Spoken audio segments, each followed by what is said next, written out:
Sir आप लोगों ने ये कमिश्नर सीएस के लिए 3 बजे का टाइम दिया, फिर उसके बाद 5 बजे का टाइम दिया, उसके बाद फिर आपने मीटिंग में आधे घंटे के करीब वेट किया।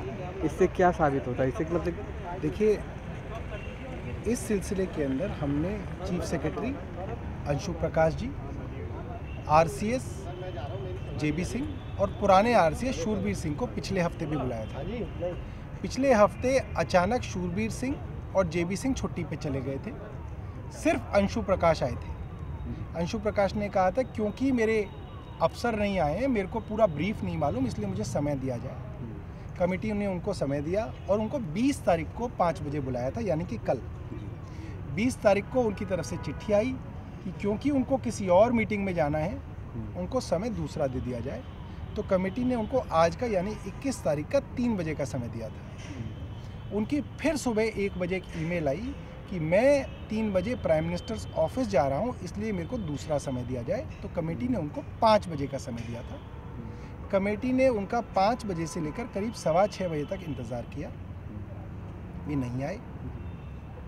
कमेटी को ये जानकारी उनके ओएसडी से मिली कि वे प्रधानमंत्री कार्यालय की मीटिंग में 3 बजे गए थे, 4 बजे वो वहाँ से फ्री हो गए हैं। मीडिया के बंधुओं ने भी बताया कि 4 बजे वहाँ से वो फ्री हो गए हैं।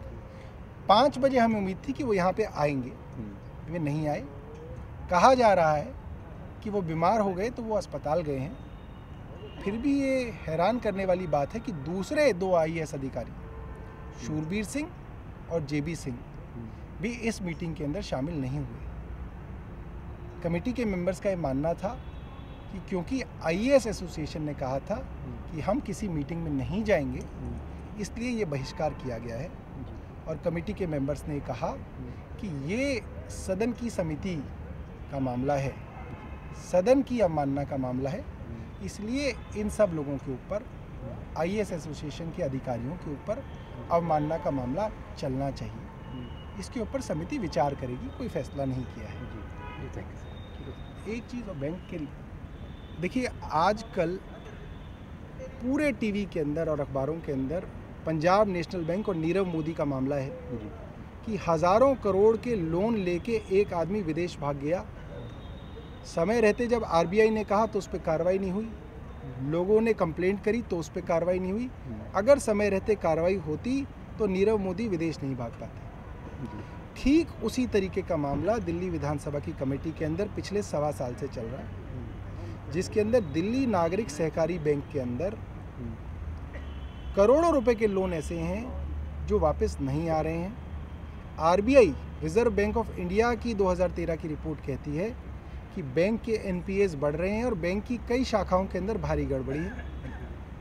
खुद आरसीएस के द्वारा जो इंक्वायरी रिपोर्ट्स आई हैं, जो इंस्पेक्शन रिपोर्ट्स आई हैं, उसमें ये कहा जा रहा है कि कुछ बैंक की शाखाओं के अंदर करोड़ों के लोन फर्जी कागज़ों के आधार पर दिए गए हैं। कुछ शाखाओं में तो 57% तक एनपीए, नॉन परफॉर्मिंग एसेट हैं, किसी में 51% है। मोटे तौर पे करीब 30% से ज़्यादा टोटल एनपीएज हैं। समिति का मानना था कि 2013 से अब तक इसके अंदर कोई कार्रवाई नहीं हुई है, कोई एफआईआर दर्ज नहीं हुई है, कोई गिरफ्तारियां नहीं हो रही हैं। इस बारे में सवाल पूछने के लिए समिति ने इन अधिकारियों को बुलाया था। ये अधिकारी नहीं आए, इसका हमें बहुत खेद है।